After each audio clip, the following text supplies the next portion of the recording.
Esse é uma cápsula e nós vamos falar agora do recado que a embaixada americana deixou para Alexandre de Moraes. Não foi recado não foi indireta não, meu amigo, foi direta. Alexandre de Moraes, presta atenção, tá?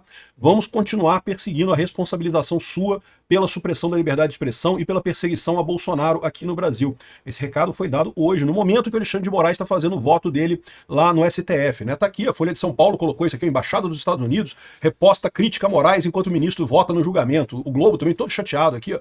Embaixada do Zeu promete novas sanções contra Moraes em meio ao julgamento de Bolsonaro no STF.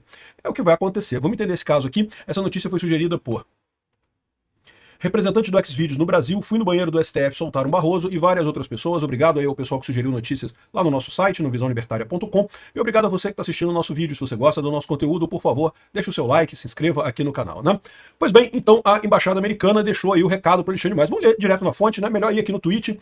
E bom, na verdade, o recado foi dado pelo Darren Beatty, que é tem o chefe da diplomacia lá dos Estados Unidos, né? Então ele deixou o recado aqui em inglês. O que a embaixada brasileira, a embaixada dos Estados Unidos aqui no Brasil, fez foi, na verdade, só traduzir o recado que o chefe da diplomacia americana deu lá nos Estados Unidos, né? Dia 7 de setembro marcou o 203º dia da independência do Brasil. Foi um lembrete do nosso compromisso de apoiar o povo brasileiro que busca preservar os valores da liberdade e justiça. Para o ministro Alexandre de Moraes e os indivíduos cujos abusos de autoridade têm minado essas liberdades fundamentais, continuaremos a tomar as medidas cabíveis. Então, ou seja, não foi um recado, não foi uma indireta para o Alexandre de Moraes, não foi alguma coisa assim do tipo, ah, olha só, mais ou menos e coisa e tal. Não, foi uma direta. Para o ministro Alexandre de Moraes e os indivíduos cujos abusos de autoridade têm minado essas liberdades fundamentais, continuaremos a tomar as medidas cabíveis, né? Eu acho que já está muito claro para o governo Trump o que está acontecendo. O Trump tem deixado isso claro. Há um desespero na esquerda mundial, não só aqui no Brasil, mas na Europa, nos Estados Unidos, que a esquerda está sumindo. A direita tem crescido bastante, tem ganhado corações e mentes da população, e a esquerda se vê num dilema. Ela não consegue mais ganhar a eleição. Como é que vai fazer agora, né? Eles viveram, se construíram com a ideia de um Estado grande que controla todo mundo, e agora não conseguem mais ganhar no voto, né? E daí, lá nos Estados Unidos, eles tentaram a mesma coisa, tentaram responsabilizar o Trump, prender o Trump, não sei o que lá, mas lá nos Estados Unidos a justiça ainda é justiça, né? Não conseguiram isso. Aqui no Brasil eles estão querendo fazer o exemplo, querem fazer o Brasil de cobaia, para certamente, né, condenando o Bolsonaro aqui, vão tentar usar o mesmo esquema lá na Europa, né? Ah, não, o Macron, sem problema nenhum, é só prender todo mundo que fosse seu adversário político, acusa de golpe e prende todo mundo, né? Essa é a lógica desse pessoal. Não vai funcionar aqui no Brasil, como não vai funcionar lá na Europa também, né? Porque mesmo que pior dos mundos, né, o Alexandre de Moraes realmente condene o Bolsonaro seja condenado. Aliás, o Alexandre de Moraes, é lógico, já condenou o Bolsonaro, ninguém tem dúvida que o voto dele seria de condenação. Nesse momento que eu estou gravando o vídeo, ainda devem vir os votos dos demais ministros, a gente não sabe ainda como vão votar os demais ministros, mas o Alexandre de Moraes ninguém tinha dúvida, né? Ele já deu, segundo ele, todo mundo é culpado de tudo, e no pior grau de coisa e tal, por ele, Bolsonaro fica preso por 600 milhões de anos e coisa e tal, e acabou, né? Mas o Alexandre de Moraes é certeza, mas o resto do STF a gente ainda não tem certeza ainda como é que os outros ministros vão votar. Vamos ver como é que isso vai caber, né? E o pessoal dos Estados Unidos está colocando aqui a situação sobre essa piora da situação. E eu acho que vale muito a pena também lembrar nesse momento uma coisa aqui que um especialista da BBC comentou aqui, que é o seguinte: o Brasil não tem soberania monetária para enfrentar as sanções de Trump, alerta especialista. O Lula adora gritar, né, soberania, soberania! E a impressão que dá é que os jornais brasileiros todos adoram também chamar, não, soberania, temos que enfrentar os Estados Unidos e coisa e tal. E a verdade é a seguinte: se o Brasil realmente for por este caminho, né, o Brasil vai ter um revés financeiro muito grave, a gente vai para um caminho de Venezuela. Assim, é possível que isso aconteça? Eu acho pouco provável, mas possível é, né? E o que ele coloca aqui justamente é que não tem como esconder, como tampar o sol com a peneira. Por mais que o Trump, que você pode considerar que o Trump está exagerando, que o Trump botando o Alexandre de Moraes na Lei Magnitsky é um absurdo, porque Bolsonaro é culpado mesmo, você pode até ter uma opinião diferente. Mas o fato é que, de um jeito ou de outro, o Trump não vai mudar de ideia, e isso pode colocar o Brasil numa situação muito ruim. Ah, mas o Brasil pode se virar para a China.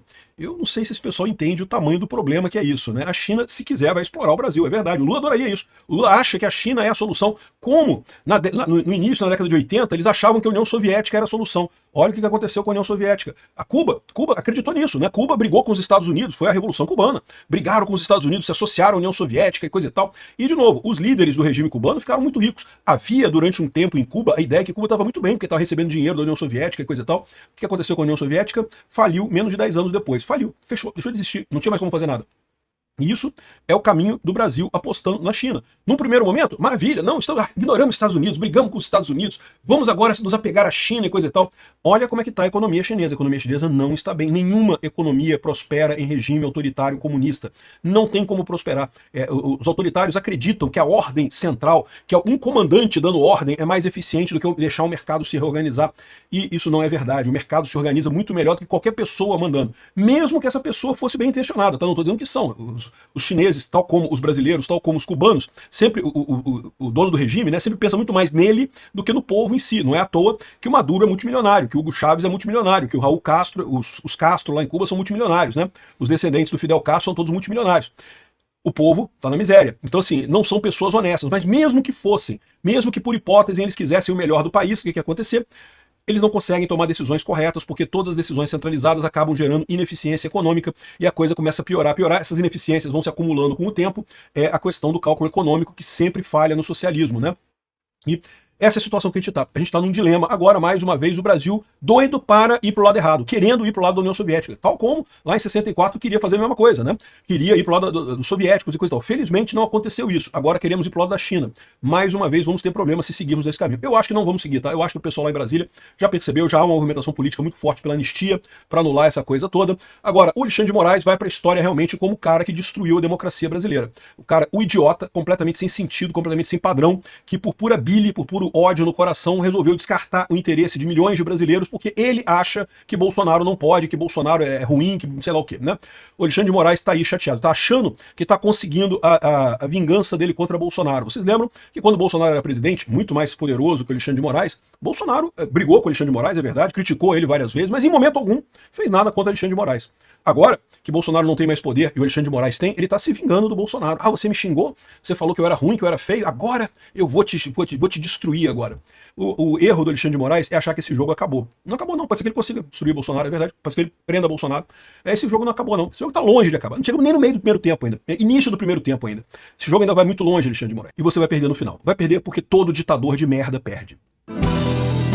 Obrigado por assistir o vídeo até o final. Além de curtir, compartilhar e se inscrever no canal, considere se tornar patrocinador com valores a partir de R$ 1,99. Clique no botão Seja Membro abaixo para saber as condições e vantagens de patrocinar o canal. Mais informações sobre o nosso projeto, visite nossos sites indicados na tela.